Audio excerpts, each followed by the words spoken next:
E nós temos aí, na iminência de aprovação do projeto de lei que altera o Código Civil. E esse assunto da valorização das cotas da constância do casamento, me parece que consta de alguma forma do projeto de lei, ainda que muita água vá passar por debaixo dessa ponte antes da aprovação.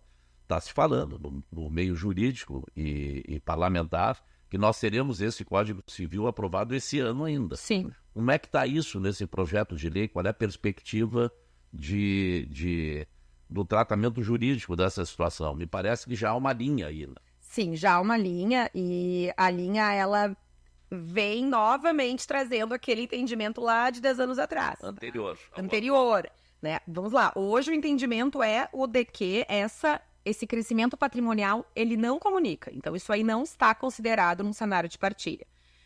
Porém, né, agora o projeto de lei do novo Código Civil está dando um tratamento um pouquinho diferente, no sentido de que comunica, sim, essa valorização. Se a empresa cresceu, isso vai ser considerado, contanto que aqueles lucros da empresa tenham sido reinvestidos na sociedade empresária.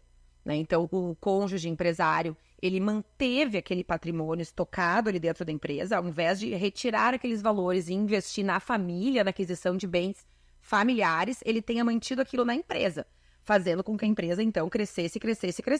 Deixou de distribuir lucros. Deixou. Reaplicou os lucros. Reaplicou os lucros na empresa, ele estocou ali os lucros naquele patrimônio específico. Ou então, que aquele cônjuge não empresário tenha, de certa forma, contribuído com o crescimento da empresa. Daí a gente vai entrar em uma seara aí de interpretações, que nós não temos ainda também, né, como trazer aqui, mas como ele contribuiu, né? Foi materialmente, em que sentido que houve essa contribuição, se a pessoa se dedicou mais ou menos à família, enfim, de que forma que houve essa contribuição. Mas o que chama atenção nesse projeto mesmo é essa questão do crescimento patrimonial a partir do reinvestimento dos lucros da empresa. Então, pelo que nós estamos percebendo e pelo projeto que ainda está amadurecendo, mas que tende a vir nesse Código Civil em breve, aí em 2024, 2025, o crescimento patrimonial da empresa vai ser considerado no âmbito de uma partilha no divórcio. Bom, isso é um indicador, então, Cristiana, da importância dos pactos antinupciais, daqueles nubentes, daqueles que vão constituir uma vida em conjunto, se efetivamente tiverem a decisão tomada de separar esse tipo de ativo.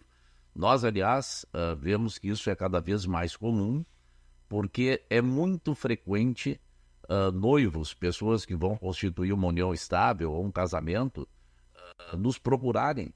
Recentemente, isso aumentou muito, esse tipo de demanda, para organizar o seu convívio futuro relativamente ao patrimônio decorrente das atividades empresariais. E aqui eu trago um ingrediente que me parece importante. Esse pacto antinupcial, além de prever aquilo que os noivos, ou aqueles que passarão a viver em sociedade conjugal, efetivamente querem, nós podemos extrair, e eu gostaria que a Cristiana explicasse isso, um segundo efeito, que é uma proteção até patrimonial do quinhão de um dos cônjuges que não tem atividade empresarial. Nós não podemos esquecer que nem sempre uma empresa dá certo. Quer dizer, num revés, numa quebra de uma empresa, é comum que o titular, o sócio, sofra uma série de demandas. Isso no Brasil ainda é assim. É uma situação que está mudando, tende a evoluir para separar de fato a pessoa física da empresa, mas nós ainda temos situações no Brasil em que aquele empresário que não teve sucesso, fecha a empresa, ele acaba sofrendo na pessoa física reflexos trabalhistas, por exemplo. Ações trabalhistas. E isso poderá contaminar o patrimônio do cônjuge, se houver uma ameação absoluta dos bens. Isso pode ser separado, afastado também nesse pacto antinupcial? Com certeza, tá? Isso é algo que vem crescendo muito. O casal não quer que a empresa entre na comunhão. Eu tenho a minha empresa, eu tenho a minha, ou um deles tem funcionário público, ou tem o seu negócio, presta serviço para uma empresa e o outro é empresário. E eles querem que o patrimônio familiar comunique. Imóveis, aplicações, investimentos, eles têm uma vida em comum. Mas eles não querem somente que a empresa entre numa partilha no eventual divórcio. Isso é possível? Será que tem que escolher o regime da separação ou da comunhão?